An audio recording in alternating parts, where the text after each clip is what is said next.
Capítulo 3. Repito, segunda de Timoteo, capítulo 3. Y este capítulo, que tiene varios versículos, servirá de base al mensaje. Segunda de Timoteo,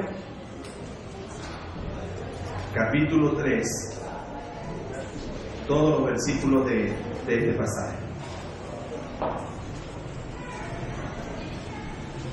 El domingo pasado presentamos el mensaje Dios nos habla. Y la propuesta es que el interés de Dios ha sido siempre comunicarse con sus criaturas. Y en el ínterin, como dice Hebreos capítulo 1, Dios se ha valido de muchos medios. Habiendo hablado Dios en otro tiempo de tantas maneras, dice la Escritura que finalmente nos habló a través de ¿quién? De su Hijo Jesucristo.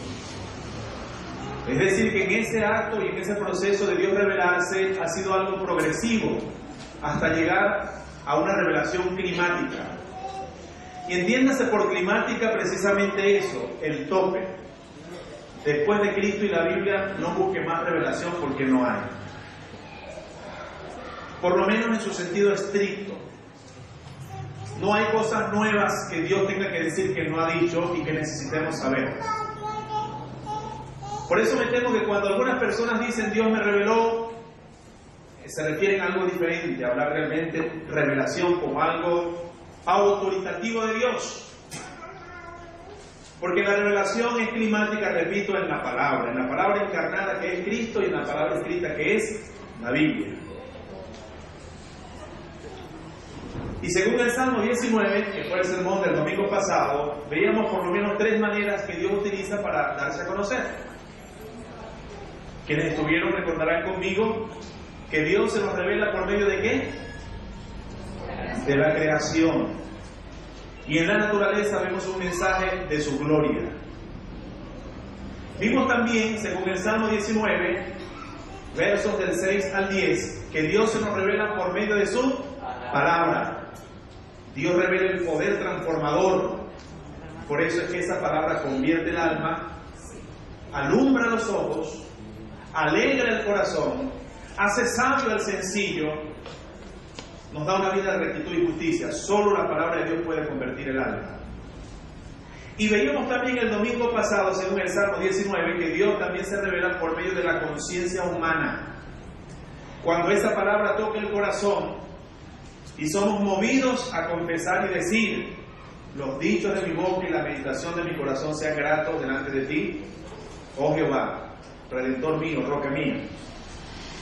¿Quién entenderá sus propios errores? Decía ese salmo. Líbrame de los que me son ocultos. Dios habla a la conciencia con su palabra y nos invita a tomar decisiones. Hoy quiero presentar el mensaje que he titulado La palabra de Dios, esta generación y la que viene. Y vamos a ir viendo versículo por versículo cuando lo vaya solicitando, para que notemos algunas cosas interesantes. El doctor Roy Lyon, rector fundador del Seminario Teológico Bautista de Venezuela, solía decir a sus estudiantes lo siguiente: si una generación de cristianos calla, probablemente la próxima generación no será cristiana. Lo voy a repetir. Si una generación de cristianos calla, probablemente la próxima generación no será cristiana. El salmista dice: tú has sido refugio, hablando de Dios, tú has sido refugio de tu pueblo de generación en generación. Al decir esto, no solo refiere que la presencia de Dios nos abriga, que es refugio del creyente, sino que los cristianos a través del tiempo se han refugiado ¿dónde? En la palabra de Dios. La palabra de Dios ha sido para los creyentes, ¿saben qué?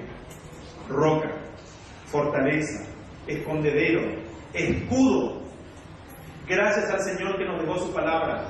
No como un escondedero de cobardes, ni como una roca donde huimos del mundo, sino desde donde podemos enfrentar cualquier fuerza de este mundo.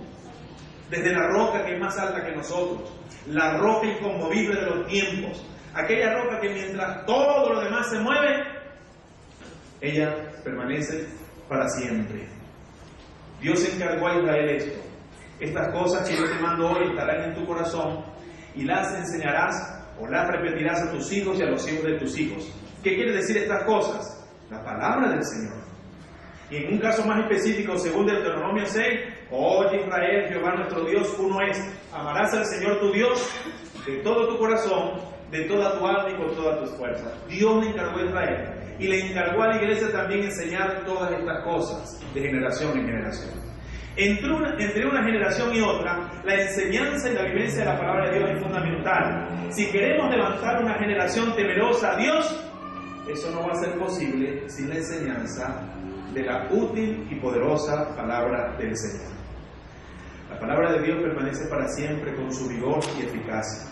Pero no por ello piense usted que porque la palabra de Dios permanece para siempre, automáticamente se van a levantar generaciones cristianas saludables. La palabra de Dios tiene que ser enseñada. La palabra de Dios tiene que ser leída, modelada y transmitida de generación a generación. Hay personas que citan el pasaje que dice, cree en el Señor Jesucristo y serás salvo tú y tu casa, como una promesa automática. Que por el hecho de que yo soy cristiano, tengo la garantía de que toda mi familia va a llegar a los pies del Señor. Y si bien es cierto que la promesa que fue dicha a un carcelero, pudiéramos tomarlo como una esperanza de que al estar nosotros como luz y sal allí, ellos están más cerca de conocer el Evangelio, no significa que automáticamente va a haber una generación que suceda a otra que sea fiel al Señor si nosotros no predicamos, si nosotros no vivimos, si nosotros no enseñamos.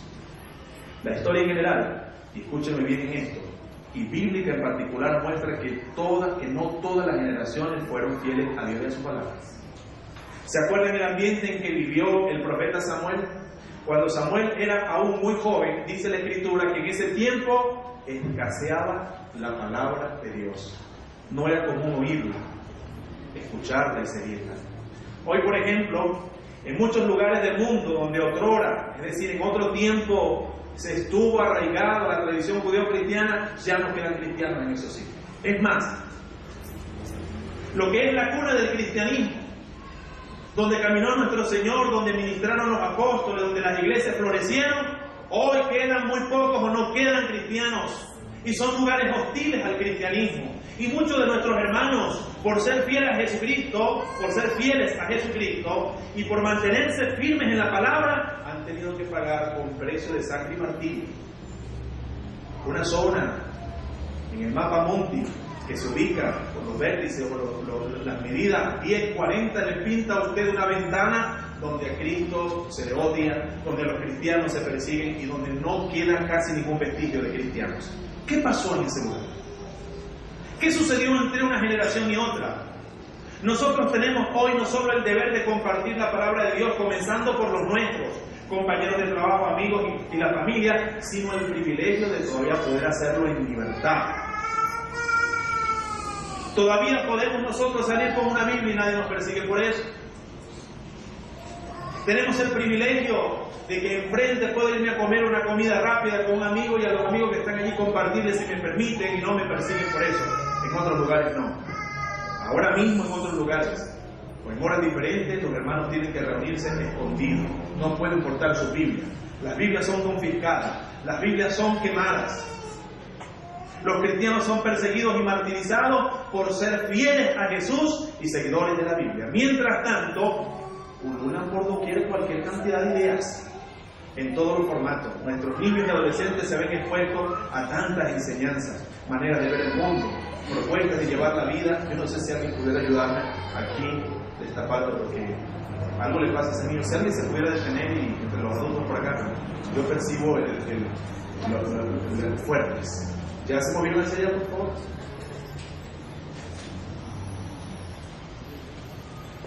Es difícil, ¿verdad? Ustedes entenderán. Disculpen, por lo general soporto bastante y con los niños soy muy paciente, pero a veces es difícil concentrarse, sobre todo cuando le pega uno este lado.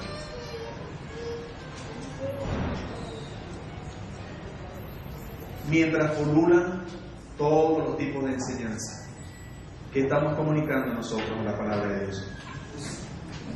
Un paréntesis para salir de aquí, que cuando uno escucha grito y ruido, uno tiende a gritar a mi fianza, como yo bajé, y toda la mente cambia. Propongo con este segundo tema 3 cosas que quiero que veamos hoy en 2 de Timoteo capítulo 3. Primero quiero que veamos que una generación sin Dios y sin Biblia va camino al deterioro y a la perdición. En segundo lugar, propongo que la presente generación de cristianos está llamada a resistir y persistir en la Biblia. Y en tercer lugar, propongo renovar nuestra fe y nuestra declaración de fe de que la Biblia, por ser inspirada por Dios, sigue siendo útil para levantar una generación de gente preparada para toda buena obra. El primer versículo dice, 2 de Timoteo capítulo 3 versículo 1, dice: también debes saber esto, que en los postreros días vendrán tiempos peligrosos. Pablo escribe la segunda carta a Timoteo desde la cárcel. No la escribe desde un ambiente agradable. Parece que estaba pasando frío, hambre y maltrato como cualquier otro. Ya no lo estaban tratando como a un ciudadano romano. Estaban alterando su privilegio de ciudadano romano. Y Pablo sentía que el tiempo de su partida estaba como cercano. En 2 Timoteo es cuando Pablo dice: ya yo estoy listo para ser sacrificado. O sea que lo que Pablo escribe aquí no es bagatela, no lo escribe por escribir. Pablo es muy preciso en escribirle a Timoteo lo que él quería que el joven pastor supiera y retuviera. Y en ese contexto de urgencia le dice: Timoteo, debes saber esto. Y si hay algo que nosotros necesitamos saber, es que precisamente estamos viviendo en ese lapso que Pablo denomina los postreros días. Y no solo los nombra, sino que los define como tiempos peligrosos. Y vamos a ver en breve 4 marcas de esos tiempos peligrosos que describen a esta generación, una generación que quiere vivir sin Biblia, que quiere vivir sin palabra, que quiere vivir sin Dios. Esto hay que saberlo. Padres, tenemos que saber que lo que Pablo va a comenzar a decirnos no es juego. Involucra la fe de nuestros hijos, de nuestra familia y de esta generación. Y acuérdense que si una generación de cristianos calla, según decía el hermano Lyon, probablemente la otra generación ya no será cristiana. Los postreros días, ¿cuáles son? Usted escuchará y leerá en los comentarios bíblicos muchas interpretaciones para definir eso que se llama los postreros días. Y algunas de esas interpretaciones dicen que los postreros días describe algo que todavía no ha llegado, que está al final, muy cerca de la venida de Cristo. Otros piensan, y me sumo a ello, que los postreros días describen el lapso que va entre la primera y segunda venida de Cristo, que tiene una serie de acontecimientos que irán increciendo, que irán aumentándose, pero los postreros días fueron los días de Pablo, los postreros días fueron los días de Timoteo, los postreros días fueron los días de los reformadores, los postreros días son los días de nosotros, y se lo voy a demostrar por qué. Hay una evidencia interna en el mismo pasaje. Cuando Pablo describe a los hombres que se levantarán en estos postreros días, Pablo le dice a Timoteo, a los tales que evitan. ¿Cómo iba a evitar Timoteo a alguien que no vivía en su tiempo? Los postreros días fueron los de Pablo, fueron los de Timoteo, son los nuestros, y serán los días por venir que irán increciendo, manifestando estas marcas de las que Pablo va a hablarnos. Y Pablo dice que son tiempos difíciles, peligrosos. ¿Por qué hay peligro? Porque hay atentado, hay amenaza, hay riesgo. Y uno de los riesgos de los días peligrosos que Pablo va a describir en breve es que se atenta contra la palabra de Dios. Vamos al versículo 2. Porque habrá hombres amadores de sí mismos. Yo voy a sacar de todas estas características 4 marcas de esta generación peligrosa. Vamos a leer: amadores de sí mismos, avaros, vanagloriosos, soberbios, blasfemos, desobedientes de los padres. Qué curioso que eso está aquí, está en los 10 mandamientos y está en la teología paulina. La desobediencia a los padres es una marca de una generación perversa, es la marca de una generación sin ley. ingratos, impíos, seguimos, versículo 3, sin afecto natural, implacables, calumniadores, intemperantes, crueles, aborrecedores de lo bueno. Versículo 4, traidores, impetuosos, infatuados, amadores de los deleites más que de Dios. Por lo menos 4 marcas hay aquí y en lo que sigue también. Y la primera marca de una generación peligrosa, sin Dios, sin Biblia, perversa y condenada al deterioro, ¿saben qué es? Una generación que tiene su amor mal ubicado. Y respecto al amor dice 3 cosas. Que será una generación donde la gente será amadores de ¿qué? De sí mismos. Una vida egoísta, una vida centrada en el yo. Yo quiero estar bien. Lo que me importa es lo que yo siento, lo que yo deseo. Lo que le ocurra a los demás me tiene sin cuidado. Eso huele a narcisismo también. Gente que se idolatra a ellos mismos. Ególatras. ¿Qué más se dice del amor? Que aman más que los deleites. En filosofía se conoce como hedonismo. Es un sistema de creencias que establece que lo más importante en la vida es disfrutar y sentir el placer. El placer de cualquier cosa, no nomás lo sensual. Pero aman más lo placentero y lo deleitoso que ¿a quién? Que a Dios. ¿Y qué dice el más grande de los mandamientos? Amarás al Señor tu Dios de todo tu corazón, de todo tu alma y con toda tu fuerza. Cuando usted no ama a Dios así, se lo garantizo, puede terminar amando cualquier cosa. El único antídoto para dar nuestro amor de una manera adecuada y no desvirtuarlo es amar a Dios. Un corazón que ama a Dios con todo el ser es un corazón que se libra de poner su amor en lo que no merece ser amado. Otra marca, y vamos a ir al versículo que sigue, es que dice que tendrán que apariencia de piedad, pero negarán la eficacia de ella. A estos evita. Pablo le dice a Timoteo, ten cuidado con esa gente. Si un amor mal ubicado es una marca de una generación peligrosa, la segunda marca es una espiritualidad o una religiosidad vacua o vacía. ¿Tienen qué? Apariencia de piedad.